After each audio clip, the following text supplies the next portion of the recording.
So I'm from Centerville, Bemis, Centerville, Iowa.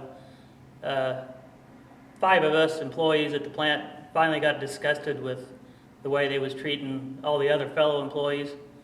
The rule changes all the time, could be a daily basis. You never knew from one day to the next what was going to be going on or what the rules were. For years, the company has changed policies as they've wanted, reprimanded employees as they've wanted. They've went as far as taking employees to McDonald's to fire them over nothing.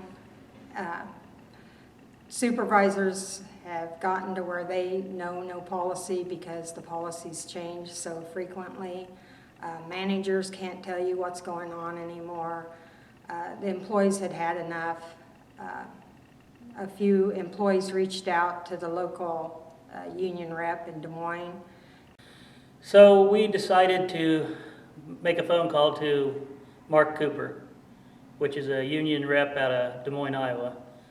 Him and Andre Johnson, which is the president in Centerville, Iowa union, they come down and met with us. There was those 2 and 4 of us from Centerville. Together they decided that we had enough complaints and needed some help. This all started, we were unhappy with conditions and things going on at work. We contacted Andre Johnson in Des Moines and we met with them, Andre and Mark, and discussed things for several months with them and had meetings. From there, we met with Rick Putman and started having meetings with him, and then we started talking to more people and started collecting cards and started growing and getting bigger.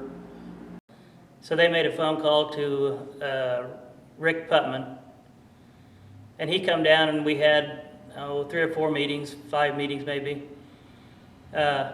Was going very well. Rick said, here's the cards, take them, get them signed, see what you can do with it. And I said, when's the next meeting? And they set it up for 2 weeks. And I said, if we have the card signed in 2 weeks, what will we do? Rick said, there's no way you're going to do it in 2 weeks to get 60% of the cards signed.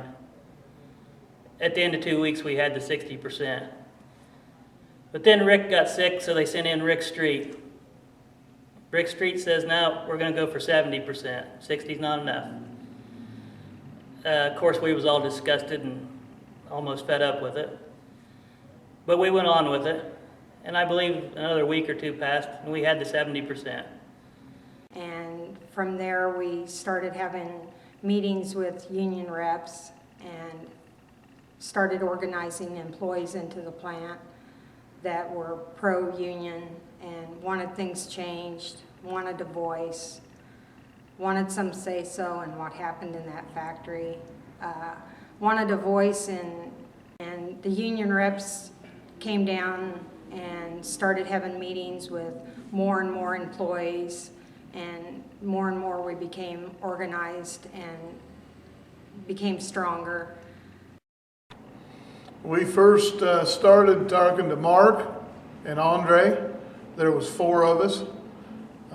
We met and we talked the first time, and then we talked to them, I believe, 1 more time, and then Rick came and Rick talked to us, and there was a few more of us started coming, and more of a committee.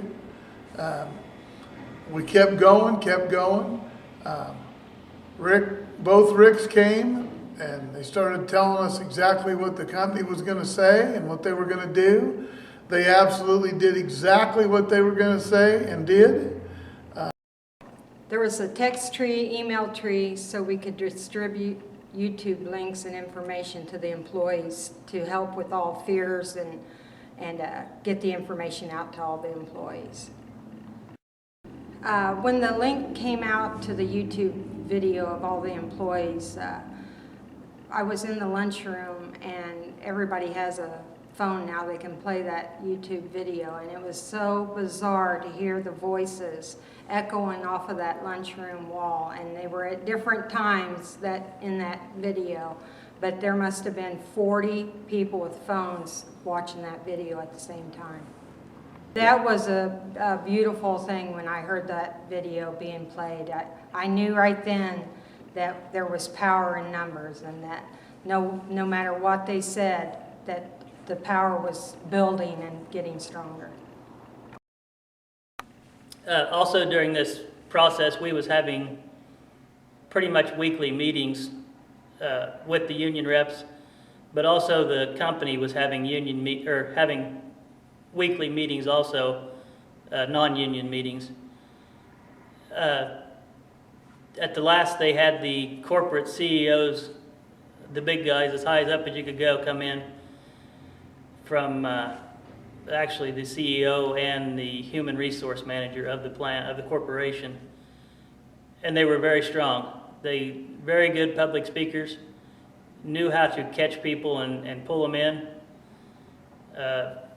Quite frankly, they was kicking our ass the last week.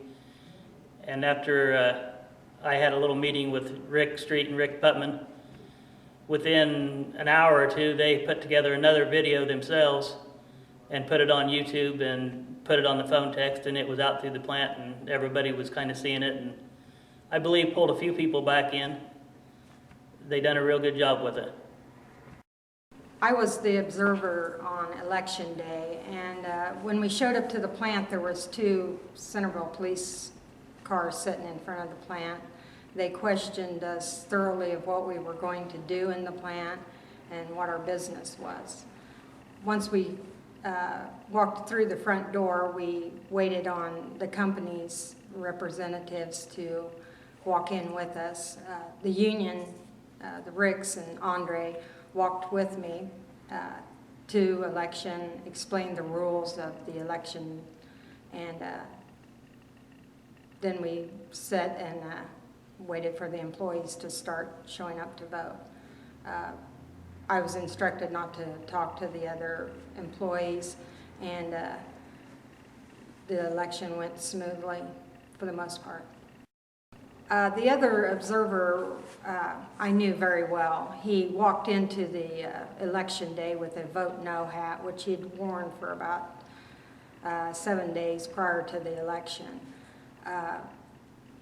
I told the government guy that I didn't feel comfortable with the other guy wearing the vote no hat, and could I go get my union hat? And he said, well, actually, that nobody should be wearing anything, and if that bothered me, he would make the other employee remove his hat.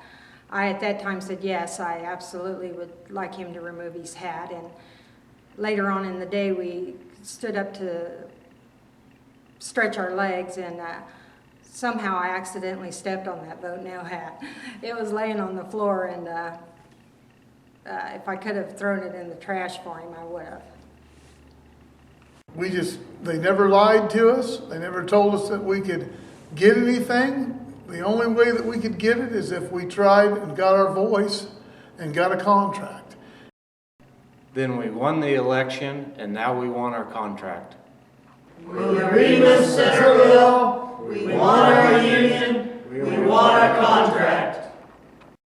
We're Bemis Centerville. We want our union, and we want our contract. I can't say enough of these guys and what these guys did for us, and I hope they can do something for everybody else.